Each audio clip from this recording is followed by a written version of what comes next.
Hey Leute, wir sind hier auf dem Sea Otter Classic Festival in Monterey und hier gibt es einige ziemlich coole Produkt-Highlights. Das bringen wir euch alles mit. Außerdem gibt es auch ein paar Impressionen vom Festival, also bleibt dran. Wir gehen jetzt zum ersten Stand.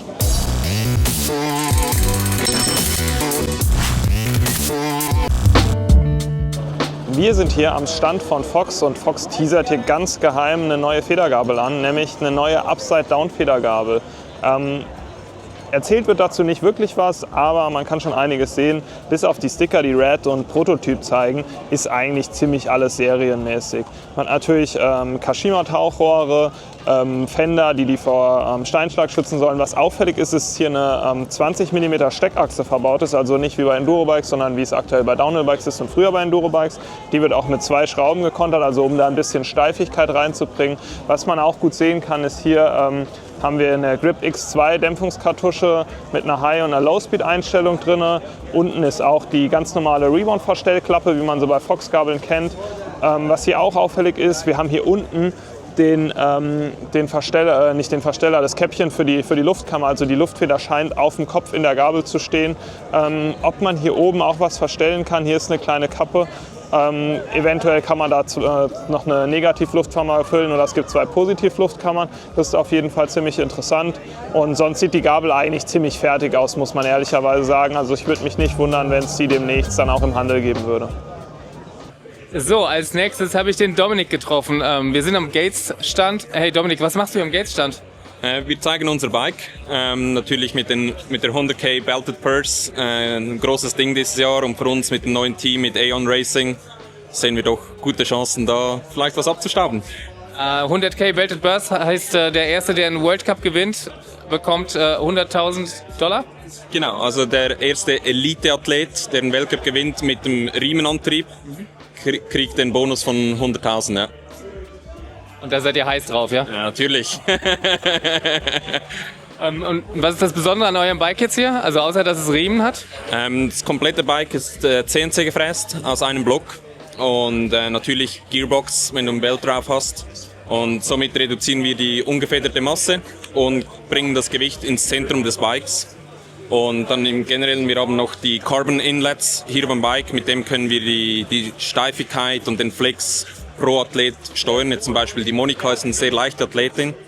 Da können wir da natürlich ein bisschen dünnwandigere Carbonrohre reinmachen, dass es für sie dann wieder stimmt.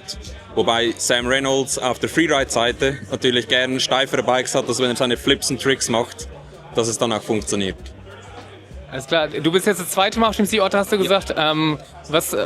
Sag mal 3 Sachen, die du cool findest hier.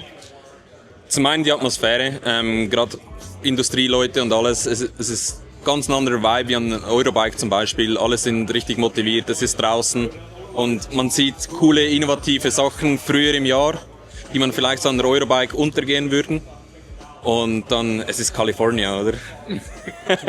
Was hast du besonders Cooles und Innovatives schon gesehen? Ganz viel Verschiedenes. Zum einen, man hat wieder die Einbremsmaschine von Sinter am Stand gesehen und kann sie ausprobieren. Und dann hat es ganz viele kleine Sachen. Oder bei 6D am Stand, der neue Enduro-Helm mit der unabhängigen Schale und allem. Also fast nicht möglich hier aufzuzählen, aber es hat ganz, ganz viele coole Sachen. Natürlich auch hier am Stand. Ich meine, es sind jetzt nicht nur noch wir auf Gearbox und Riemen, sondern mittlerweile sind es doch 4 Bike-Brands, die Vorteile darin sehen. Und ist richtig gut Drive zu sehen. Die Vorteile am Produkt oder heiß auf die 100.000 sind? Es ist sicherlich eine Kombination aus beidem, aber wenn wir realistisch sind, 100.000 für einen Bike-Brand, so viel R&D reinzustecken, das holst du nicht raus mit den 100k. Es ist ein nicer Bonus on top, der richtig, richtig cool ist für die Athleten, aber am Schluss geht es wirklich über die Performance und was ich auch weiß von unseren Partnern Pinion und Gates, dass es halt wirklich die Diskussion hat wegen dem angefangen, weil es halt einfach gerade für Downhill einfach nur Sinn macht. Das heißt, in ein paar Wochen geht's dann los in Polen beim ersten World Cup und dann drücken wir euch fest die Daumen. Ja, besten Dank, wir sind heiß. Okay, bis dann, danke dir. Tschüss, danke, ciao.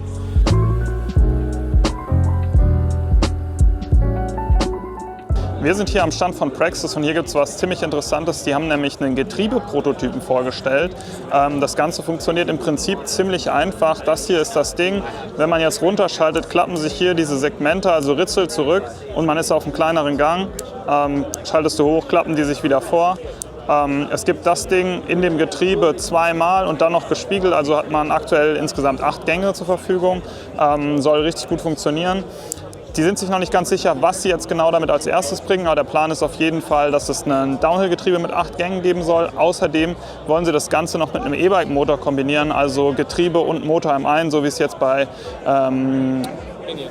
Pinion der Fall ist. Danke. Genau, und das ist ziemlich cool und wir sind relativ gespannt, was es gibt. Hier haben wir jetzt ein funktionierendes Sample so als Vorschau und da kann man eigentlich ganz gut sehen, wie das funktioniert. Jetzt hochgeschaltet. Schalte jetzt wieder runter und man sieht schön, wie das hin und her klappt und unterschiedliche Gänge dabei eingelegt werden. Hier haben wir jetzt was ziemlich Cooles, was euch sehr helfen wird und euch sehr freuen wird, wenn ihr, wie ich, auch ein bisschen zu viele Bikes zu Hause im Keller habt, nämlich ein Bike-Storage-System. Und zwar hat man hier Haken, die an der Schiene aufgehängt sind und man kann das Bike hier wunderbar hin und her schieben, man kann es drehen. Ist relativ praktisch, wenn die Haken nicht belastet sind die fest, sodass die da nicht irgendwie rumschlackern. Man braucht erst ein bisschen Zugkraft und die bewegen, aber wenn die keine Kraft haben, sind die fest. Und es ist insgesamt ein ziemlich cooles System. Die Firma ist Stashed aus UK. Hier hinter mir an der Wand sehen wir die verschiedenen Optionen, wie man es befestigen kann. Das ist ziemlich cool und der Gründer hat halt auch das Problem, einfach zu viele Bikes und hätte gerne ordentlich gehabt und nicht irgendwie die einfach rumstehen und deswegen hat er das gemacht. Es gibt super viel Zubehör. Hier sieht man nochmal, wie das Ganze funktioniert im Querschnitt. Hier ist diese Feder, die man das arretiert. Es gibt hier so ein Zubehör, damit kannst du dein E-Bike-Ladegeräte einhängen und so weiter. Also für E-Bikes ist auch alles gesorgt. Wenn euch das System gefällt und ihr jetzt auch Ordnung in eurer Garage oder in eurem Keller schaffen wollt, könnt ihr es einfach online bestellen. Das 2,40 Meter lange Rail zur Deckenbefestigung kostet so 300 bis 350 Euro. Sehen Sie hier den Bike Lane Sweeper. Dieser Bike Lane Sweeper sorgt dafür, dass der Boden wunderbar geputzt wird. Mehr wissen wir auch nicht, aber ich beschreibe einfach nur das, was ich sehe und was draufsteht. So, wir haben jetzt gerade im Schwalbe-Stand Merlin getroffen. Merlin ist aber nicht von Schwalbe, sondern von Sixpack. Und Merlin, was machst du hier? Wie läuft's mit Sixpack? Also es ist mega cool. Ich finde es mega schön, hier in den USA zu sein. Ich finde es immer wieder geil, auch einfach mit Leuten wieder in Kontakt zu treten. Ich finde es witzig, dass man trotzdem sehr viele Deutsche dann wieder trifft. Wir haben es gestern gesehen. Es ist einfach so, du sprichst Englisch und irgendwann so, ja eigentlich können wir doch auch Deutsch reden, oder? Also, ist super cool und super viele neue Sachen, wo man einfach drüber schauen kann. Und es ist einfach mega cool, alle wieder zu sehen und vor allem auch neue Kontakte zu knüpfen, vor allem in den USA. Ja, genau. Was gibt's von Sixpack Neues? Im Moment noch nichts, aber wir arbeiten an einigen Sachen, die sehr cool sein werden im Moment. Aber wir haben auch keinen Stand hier. Aber es waren ein paar richtig coole Sachen im Next kommen. Also ihr könnt gespannt sein. Super, danke dir. Danke euch. Hey. Jetzt sind uns hier gerade die Jungs von Lulbikes in die Arme gelaufen. Ich weiß nicht, ob ihr Lulbikes kennt, das ist ein ziemlich innovativer neuer Antrieb. Dabei wird das Schaltwerk und die Schaltwerkskettenspannung getrennt. Die Kettenspannung wird hier über eine Gasdruckfeder im Inneren gelöst und das Schaltwerk ist hier schön im Rahmen versteckt. Das ist soweit bekannt. Wir haben auch schon Nicolai Nucleon getestet mit dem Antrieb. Was jetzt allerdings neu ist, dass die Jungs ein eigenes Fahrrad auf die Räder gestellt haben. Und zwar haben wir hier einen Stahl-Frontrahmen und einen Carbon-Hinterbau mit einem Flex-Pivot-Design. Natürlich hat das Bike einen hohen Drehpunkt. Wir haben 150 mm Federweg vorne, 130 am Heck. Das ist jetzt ein Mallet-Setup. Über einen anderen Link könnt ihr aber auch einen Full-29-Setup bauen. Das Bike ist ab sofort in Pre-Order, also wenn es euch anspricht, wenn ihr Bock drauf habt, könnt ihr es ab sofort bestellen. Hey Alex, I just told our viewers something about your new bike, but why did you go for a bike? Because you started with a drivetrain and now you have your own bike. Yeah, the drivetrain was first on the Nicolai Nucleon, which is quite a unique niche bike. And we wanted to make a bike that we really enjoyed riding, and that people in our area in Canada would really enjoy riding. So we started the project about a year and a half ago, and designed, like I said, a bike that we really wanted to ride. So it's a really active, really playful bike that still pedals well, but it can be quite forgiving in big hits, and you can take it down some gnarly stuff as well. So it's been quite an interesting project. Yeah. Yeah. Okay. Thank you. Cool, no problem. So, ich suche jetzt die Jungs. Wo sind sie? Hier sind sie. Geht's euch gut? Ja, wir tragen so schwere Rucksäcke den ganzen Tag, deswegen ist das mal ganz angenehm. Wie fühlt sich das an? Sehr gut, aber mir fehlt hier noch so ein Flaschenhalter und ein paar Snacks. Auf geht's zum nächsten Stand und da sind Sven und Torben von Sportsnet. Hi Sven. Hi Torben. Hallo, hi. Hey, was macht ihr auf der Messe hier? Ihr seid Sportsnet sozusagen. Was macht ihr hier auf der Messe? Ja, wir kommen eigentlich jedes Jahr hierher, wir genießen das schöne Wetter und Kalifornien, nee, Spaß beiseite. Wir besuchen natürlich ein paar Lieferanten von uns. Okay. Ja, waren jetzt erst auf der Taipei-Messe, aber da sehen wir nicht alle. Und den Rest schauen wir, dass wir den hier unter Dach und Fach kriegen und gucken vielleicht, was sonst so passiert im US-Markt. Okay. Bleibt ja und ist spannend. Ist ja spannend, genau. Ja. Habt ihr schon was Spannendes gesehen? Noch früh. Wir haben tatsächlich jetzt gerade die erste Runde gedreht. Es gibt ein paar nette Stände. Was hast du gesehen? Zwischendurch. Jetzt nichts, was unsere Marken betrifft, aber es lohnt sich auf jeden Fall genauer hinzuschauen. Bei uns am Stand von X und Spank steht zum Beispiel auch ein ziemlich geiles CNC-gefrästes Rad zum Beispiel. Okay. Ich glaube, es gibt so zwischendurch ein paar Produktneuheiten, die es lohnt sich anzugucken. Okay. Genau. Aber ich bin selber noch gespannt, was ich noch so finde. Hey, wir haben da drüben ihn hier gesehen mit dem bunten Fahrrad, der sucht auch noch einen Importeur für Deutschland. Also wenn ihr noch Platz im Lager habt, wäre so ein buntes Fahrrad was für dich. Also Platz im Lager ist gerade ein schwieriges Thema. Ja, wir gucken eher andersrum, dass wir das Lager lernen. Ja, für bunte Sachen sind wir immer zu haben, dann schauen wir mal. Ja. Okay, dann viel Spaß auf der Messe, ja? Ja, euch auch. Ciao. Ciao, ciao. Wir sind bei B&W und ich habe den Dirk hier von B&W bei mir und es gibt einen super coolen neuen Koffer für Rennräder. Was hat es damit auf sich? Ja, also das Tolle an dem Koffer ist, dass der Lenker nicht mehr abgebaut werden muss. Also der kann komplett dranbleiben und das ist gerade bei integrierten Cockpits heutzutage echt ein Thema. Dann würde ich sagen, führ uns das Teil mal vor. Das geht auf. Wie die Gurte geöffnet werden. Also hier dann nur die Gurte aufmachen. Dann haben wir hier die zwei Flügel. Und dann sieht man hier schon, da ist also schon ein Laufrad entsprechend drin. Hier ist das zweite Laufrad drin, wie man sieht. Und wenn wir jetzt mal reingucken, dann sieht man hier, dass der Lenker komplett reinpasst. Also ich muss im Grunde nur das hintere Laufrad rausnehmen, pack die Steckachse wieder rein, dann passt das Ganze hier auf den Schaumblock. Ich fixiere das Fahrrad in dem Koffer, mache dann entsprechend den Lenker mit fest, hinten mit fest, vordere Laufrad raus und dann klappe ich es zu und das war's. Sehr einfach. Wo liegen wir preislich und wie heißt das Gerät? Ja, das ist unser Bike Shield und wir liegen da so bei 830 € Endverbraucherpreis. Alles klar, also falls ihr das nächste Mal mit dem Rennrad irgendwo hinfahrt, schaut euch das Ding an. Wir sind hier bei P&W Components und hier gibt es ein ziemlich silbernes Fahrrad und da sind ein paar neue Sachen dran. Also einerseits ist die silberne Farbe natürlich neu, was direkt ins Auge sticht. Außerdem haben die jetzt eine neue Dropper Post, das ist jetzt das zweite Modell der Marke, bis zu 225 mm Hub und bringt einige neue Features mit. Man kann zum Beispiel nämlich jetzt auch den Hub anpassen in 5 mm Schritten. Dafür kann man hier einfach aufdrehen. Kann man nicht. Du kannst theoretisch anpassen. Theoretisch kann man das einfach aufdrehen und mit schwitzigen Händen in der Sonne geht es nicht so gut. Und dann kannst du es verstellen. Ja, das ist auf jeden Fall ein ziemlich geiles Bike und wir gehen jetzt zum nächsten Stand. Eines der spannendsten Produkte, die wir hier auch gefunden haben, ist gar kein Produkt, was aktuell zum Verkauf steht, sondern ist ein Bike, was Studenten von der Uni in Berkeley entwickelt haben. Und es ist ein super spannendes Rad, das gucken wir uns jetzt an. Okay, wir sind jetzt hier bei den Bike Builders of Berkeley and this is Zach and he is one of the guys who invented the bike and the machine and Zach, maybe you can explain what you were doing and how you managed to build these tubes for the bike. Yeah, sure. So here, I guess I can hold this. So this is our custom in-house filament winder. So it takes one continuous strand of carbon fiber and runs off some programming that winds it around a shape. We call it a mandrel. When this carbon toe winds, it gets impregnated with resin, and we cure it in a vacuum bag. Once it's all cured, we can take the mandrel out. We actually dissolve it out. We make the mandrels out of a water-soluble material, and you're left with a hollow tube you can see all the way through.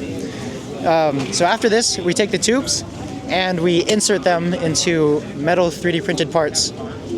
and bond them in place, and that's how we get a bike. Yeah, and we have the bike here. Can you explain what bike is it? How much travel does it get? Have you ridden it yet? So this is the Bike Builders of Berkeley DH 1.91. The 1.91 stands for the amount of money we have left in our bank account after this.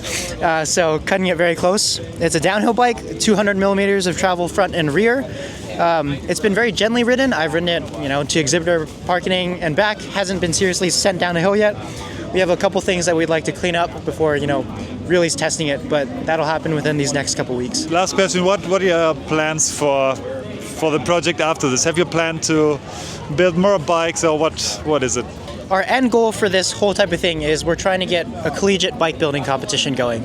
So there's a couple other schools that do this type of thing, and we'd love for all of them to come to Sea Otter, show off their bikes, get some people from the industry to judge them, give feedback, maybe have a fan vote, a little bit of a race. We're definitely going to be making more bikes. The club is here to stay. We have over 30 members. So, even though a couple of us are graduating, me included, the club is going to keep going strong. As for what types of bikes they'll make, I don't know. That's up to them. And that's one of the great things about this club. Zach, thank you very much. And good bike. I love it. Thank you. Hey. Wir gehen jetzt zu Hover Air. Das ist eine selbstfliegende Drohne, die eigentlich alles automatisch macht. Und das gucken wir uns jetzt mal genau an. So, wir haben die Hover-Drohne jetzt hier. Das ist das mittlere Modell für $500. Ein paar kleine Infos noch dazu. Die fliegt im Power-Modus bis zu 35 Meilen schnell, ist super klein. Und das Coole ist komplett geschützt. Das heißt, man nimmt sie sich einfach jetzt so, legt sie sich auf die Hand, drückt einmal drauf.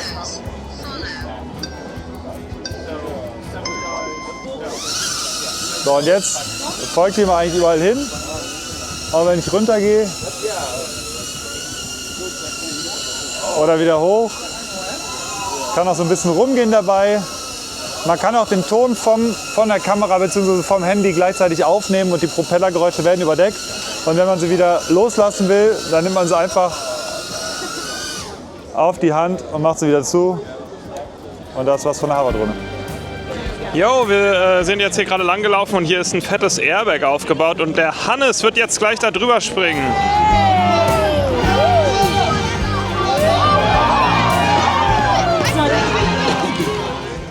Ich muss mir gerade noch mal meine Highlights überlegen, wenn du das so fragst. Hast du ein Highlight gehabt? War ja der Gotardo. Also Was ist ein Gotardo? Das ist im Prinzip ein Cortado, nur mit Ziegenmilch und ein bisschen Maple Syrup. Und es klingt absolut wild. Das war euer Tipp. Also, das war genial. Ich habe es gar nicht mitgerechnet. Ich hätte es dir nie empfohlen. Ich finde Kaffee widerlich. Was? Magst du Kaffee? Das Gespräch ist hiermit beendet. Ja, definitiv Upside-Down-Gabeln. Also ich bin froh, dass es so ein bisschen Traktion gewinnt. Warum fährst du selbst eine? Ja, ich fahre selber eine. Ich bin ein großer Fan. Ich bin jetzt nicht so der Was fährst du denn? Ich fahre, darf ich das hier sagen? Ja, das darf ich, glaube ich. Ich fahre eine Intent Flash. Okay. Ja, ich bin ein sehr großer Fan generell von Upside-Down-Gabeln. Also für mich ist immer so ein Thema Armpump. Radial hat mir zum Beispiel richtig geholfen und meine Kollegen nennen mein Rad immer so das Spaghetti-Bike, weil alles darauf ausgelegt ist, dass ich halt ermüdungsfrei Fahrrad fahren kann. Und das sind Upside-Down-Gabeln für mich einfach ein wichtiges Element und ich bin froh, dass es Fahrt gewinnt. Und Sea Otter ist wichtig für euch hier, für Schwalbe? Ja, voll. Also ich bin jetzt das 3. Jahr in Folge hier und das ist ehrlich gesagt für uns eines der wichtigsten Events im Jahr. Es ist halt schön, dass es so früh ist, also gerade was Produktlaunches angeht, hier onstage, aber auch eben backstage, das ist perfekt in der Saison und das ist für uns definitiv auch die nächsten Jahre sicherlich ein immer noch wichtiger werdendes Event. Das heißt, neben Endkunden, die sich hier interessieren, habt ihr auch viele Gespräche mit OEs oder Kunden von euch, die dann Sachen bestellen bei euch? Ja, genau. Ja, richtig. Also hier hinten im versteckten Kämmerlein, da passiert schon viel, über das ich jetzt leider noch nicht sprechen darf. Aber es ist einfach, wie gesagt, vom Timing der perfekte Zeitpunkt, um jetzt hier mit unseren Kunden über Ideen zu sprechen. Wir hätten jetzt auch eben noch genug Zeit, um vielleicht die eine oder andere Anpassung zu machen. Also. Was machst du dann? Verkaufst du oder was ist deine Rolle da? Nee, das gar nicht, versuch's, aber bin ich nicht so gut drin. Nee, ich bin Produktmanager und Entwickler, das heißt, ich habe hier das große Glück, dass ich quasi meine Babys unseren Kunden vorstellen darf. Das ist das im Prinzip, was ich jetzt mache. Du zeigst denen die Sachen, die sind sie vielleicht schon gefahren und wartest dann auf Feedback und sie sagen, was sie cool finden, was sie nicht cool finden, ob sie es nehmen wollen? Ja, beziehungsweise, also hier ist meistens der Punkt, wo wir dann sagen, okay, wir schauen, was unsere Kunden für Reifen oder für Muster brauchen und die werden jetzt nach dem Event verschickt und ich erkläre im Prinzip einfach nur, was wir uns dabei gedacht haben, was so ein bisschen die Hintergründe sind. Ich erkläre so ein bisschen die Range, die wir aufgebaut haben, genau, und dann gilt immer der Leitsatz so, let the riding do the talking. Ich bin ein großer Fan davon, dann erstmal zu fahren und dann spricht man sich ein paar Wochen nochmal. Und gehst du dann hier auch mal gucken, was es bei Maxxis oder Conti gibt? Oder kommen die Kollegen auch hierher? Tauscht ihr euch aus oder bist du inkognito unterwegs? Mach dann immer den hier, ist ein bisschen versteckt. Ja. Ja, da darf ich natürlich nicht drüber sprechen, aber man guckt schon mal ein bisschen links und rechts. Aber tatsächlich ist es auch so, dass bei uns viel geschaut wird. Ja, und man unterhält sich ja dann auch. Ja, ist das nicht recht miteinander, ja? Ja, klar. Ja. Okay, alles klar, dann viel Spaß hier noch.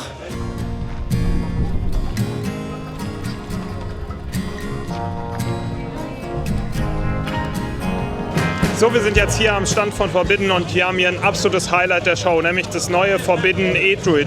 Jens, was ist das für ein Bike? Was ist das Besondere daran? Ich denke, wir werden eine der ersten Marken sein, die das neue oder die den neuen Avinox-Motor zum Markt bringen. Ihr seht hier das neue E-Druid in der Core-Version mit 150 mm Federweg hinten, 160 vorne. Wir haben eine zweite Version, ein bisschen leichter aufgebaut, 140 hinten, 150 vorne. Die größere Version kommt mit der 800 Wattstunden Batterie, kleinere Version kommt mit der 600 Wattstunden Batterie. Wir haben die gleiche Geometrie-Idee wie bei unseren Pedalbikes. Also der Hinterbau wird proportional länger mit der Größe des Vorderbaus. Solltest also das gleiche Ride-Feel oder gleiche Ride-Feeling haben wie bei unseren Pedalbikes. Das ist eigentlich im Großen und Ganzen die Idee dahinter. Okay, sehr cool. Nochmal eine kurze Info zum Motor für die Leute, die es noch nicht kennen. Das ist das DJI-Ding. Wie viel Power hat denn das Ding? DJI ist sehr powerful. Also wir haben hier 105 Newtonmeter Torque anliegen mit 850 Watt Powerleistung oder Peak Power. Also es lässt sich ziemlich gut überall hochschießen. Okay, ich denke, wir werden das Ding dann auch in Kürze mal ausprobieren und dann könnt ihr Ihren Tester auf EMTB News sehen und wir sind gespannt. Danke euch. So, jetzt sind wir hier bei Maxxis und es gibt jetzt für alle Downhill Freaks der ersten Stunde endlich wieder den Mobster neu aufgelegt in, ich weiß nicht wie viel Zeug. So Leute, wir sind hier jetzt beim Stand von Canepeak angekommen und hier gibt es was ziemlich Cooles Neues. Was ihr bereits schon vielleicht aus dem letzten Jahr kennt, ist die Upside Down Gravel Fork. Das ist hier die Federgabel, also wenn ihr ein Gravelbike habt, könnt ihr hier eine Upside-Down-Federgabel haben. Sieht relativ cool aus für eine Gravel-Federgabel. Was jetzt allerdings ziemlich neu ist und auch noch so neu, dass es noch nicht in Serienreife ist, die haben jetzt auch, genau wie die Fox-Gabel, die wir schon gezeigt haben, haben die jetzt auch eine Upside-Down Enduro-Federgabel. Und die sieht meiner Meinung nach ziemlich schick aus. Ist noch ein relativ früher Prototyp, also es wird es jetzt nicht wie bei Fox vielleicht in der nächsten Woche zu kaufen geben. Es sind hier noch die gefrästen Ausfallenden. So wie es aussieht, ist es hier eine 15 mm Steckachse, die auch geklemmt wird. Man sieht hier sind noch keine irgendwie Rebound- oder Compression-Versteller. Hier unten ist ein Luftventil, Fender sind dran, hier eine Leitungsführung ist dran, Krone ist auch gefräst. Hier fehlt auch noch sämtliches Verstell- und Ventilzeug. Schön gefräste Krone. Hier steht E-Bike Ready, also sollte auf jeden Fall was aushalten.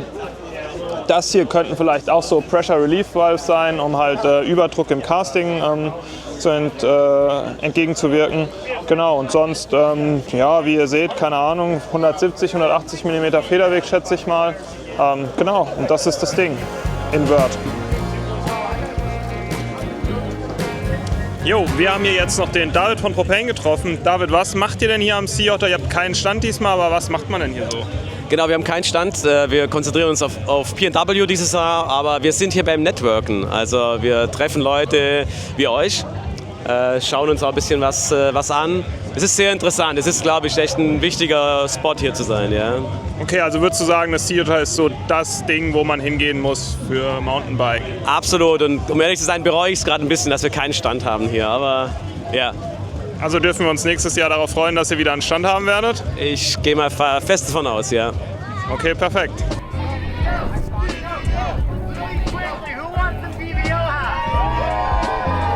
So the company's name is HPC?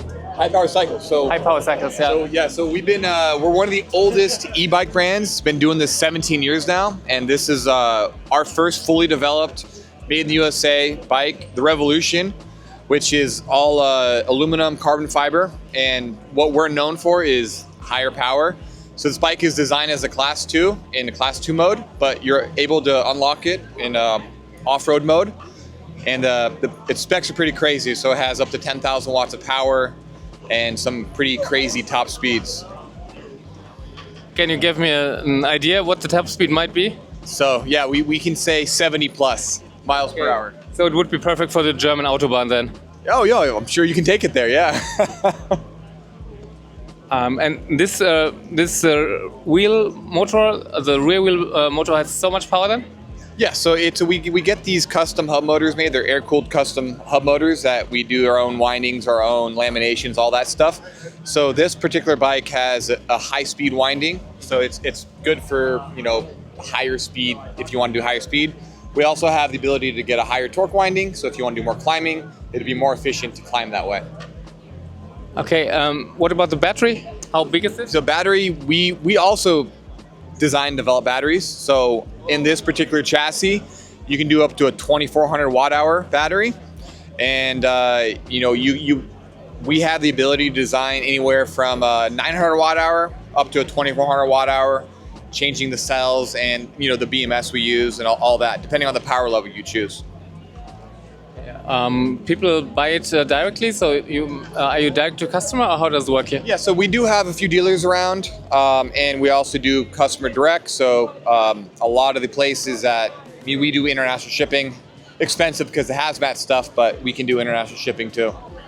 How much would this be? What do I have to shell out for this bike? So I want to go to the German Autobahn. So yeah, so this is a $10,000 bike.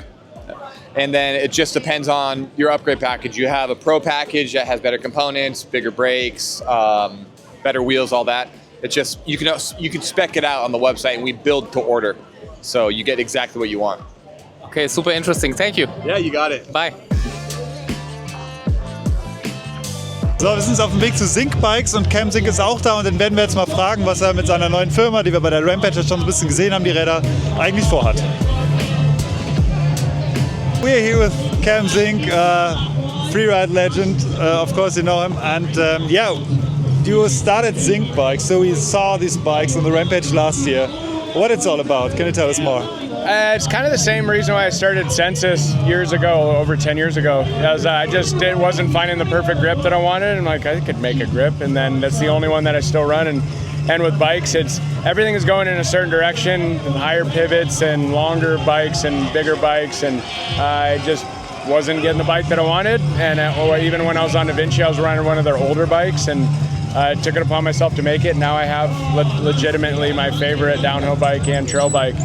We spent, you know, everyone spends the most time on the trail bike, so that was the first bike I wanted to release. And then here we are. We're shipping some out. We got about a month left until the main order production run of the Vacay, our 150 mil travel bike, lands. But we've shipped quite a few out to customers from photo samples and things. And then the downhill bike will be a couple months out, but those will be made in America. Okay. Awesome.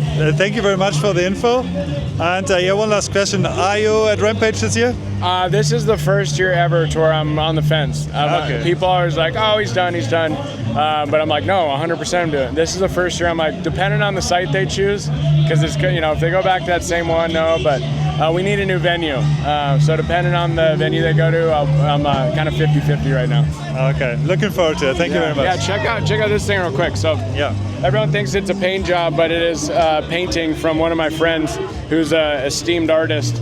But it's actually a wrap. We do wrap jobs. Whatever artwork you want, you can upload your own favorite painting, and then like that's my kind of signature palm tree one. That's all a wrap as well. So the wrap kits are I think $150, but if you want, you can upload your own design for like $200, and you can upload whatever you want and get your own wrap. So check us out, zink.bike. So, wir sind jetzt hier bei Odyssey und es gibt ja ein sehr interessantes System zu entdecken, was die Reifenwissen schützen soll und vor Durchschlägen schützen soll. Und ich habe Taj hier stehen. Taj, can you explain me what Odyssey Optis is? Well, Optis is a pneumatic insert. So kind of like a normal insert, except we're going to fill it with air. And because we have two different air valves, we can control the pressure in the insert, which acts as a bead box. It's going to hold your tire on. And then we can run a lower pressure in our tire volume here, which benefits in a lot of different ways because you can now keep your tire on but still have all the grip from a low pressure. And so you can kind of tune your bike and your tire setup to how you want to ride. Is it easy to install? Well, how do we have to install it? Yeah, it's very easy to install. So when this is doesn't have air pressure in it, it's actually bigger than the rim. And as we add air pressure, it hugs down on the rim and tightens up. So it's as easy as installing a tube. And that's really all there is to it. You still use sealant, but because the Optis puts pressure on the tire's bead, when you install it, it makes seating the tire really easy because your tire is already basically sealed before you even add any air to the tire volume. Wir gehen jetzt zu Tailfin. Tailfin kennen besonders die Leute von euch, die in Sachen Bikepacking zu Hause sind und die haben wirklich ein super spannendes Produkt. Gucken wir uns das mal an. Yeah, okay, so here we are, it's a Sea Otter, and we've got, this is our rear rack system, which if you've not seen before, it's a kind of modular system. Our panniers are designed for off-road. This is an aluminium clamp system here that grips and doesn't rattle. But this attaches to either our rack system or this is half rack, half bag, and this is called an Aero Pack. And so this fits on 99% of bikes. You swap out your rear axle and then using our quick release fittings, you can then attach and remove in seconds. And this bag here, it's an update to our other bag. It was launched 2 days ago, and it's about 18 litres in the middle and about 1.5 litres on each side, and it's got these great big stretchy side pockets. So that means it's great for if you've got wet jackets, clothing, or overflow that you want to be able to stuff in without having to open up the waterproof contents. But this is all part of a system. So this is what goes on the rear, and we've got two sizes of off-road mountain bike packs. So this is the larger diameter one here. Again, we've gone for a great big stretch mesh pocket on the front, which is great for overflow. And the mount that is here, it fits all types of bars, 31.8, 35, and it's designed so that it keeps the bag away from the head tube, and to be able to get the position so that you don't get tire buzz when your suspension compresses, and allows you to get your cockpit set up so you've got less clutter on the bars. We also have our suspension fork mounts. So on the right hand side here we have our fork packs. These are 5 litres, we also do 10 litres. But these little things here, they're suspension fork mounts, and they fit all suspension forks up to 36 stanchions. These are the carbon ones. We also do stainless steel. And on the other side, we've set them up with our cargo cages. And this is particularly good for areas where you kind of need to carry water. So you could strap on, potentially 1.5 litres here, 1.5 litres here on each side, which is great for more water carrying. And this is the Cotic Flare Max, which is a short travel full sus bike, which is a beautiful custom build with their new branding, steel, awesome build there. And the antithesis of the steel build is over here. We've got a Scott Spark RC carbon bike with internal shock. It's the full blinged out version with transmission on the rear. You can see here we've got one of our long top tube packs here. We do 8 different top tube packs. They don't require a strap around the front. They're super stable. They don't damage your bike. Inside there is actual organization and dividers to make sure stuff doesn't clatter around. You can get right in there and see that. Again, we've got our bar bag on the front. This is a prototype custom pack which is coming out later in the year. It's the same concept, that it attaches to your axle and also has stretch mesh pocket. But this would be great for bikes that have suspension and dropper posts. Wir sind jetzt gerade bei Makov und das Ventil kennt ihr vielleicht schon, das haben wir letztes Jahr, glaube ich, auch schon vorgestellt hier, aber hier gibt es nochmal eine coole Demonstration, wie schnell der Luftdurchfluss ist im Vergleich zum normalen Presserventil. Das Big War Ventil sieht man hier, dass die Luft einfach weitaus zügiger und weitaus mehr Luft einfach durchfließt. they're off. They're winning.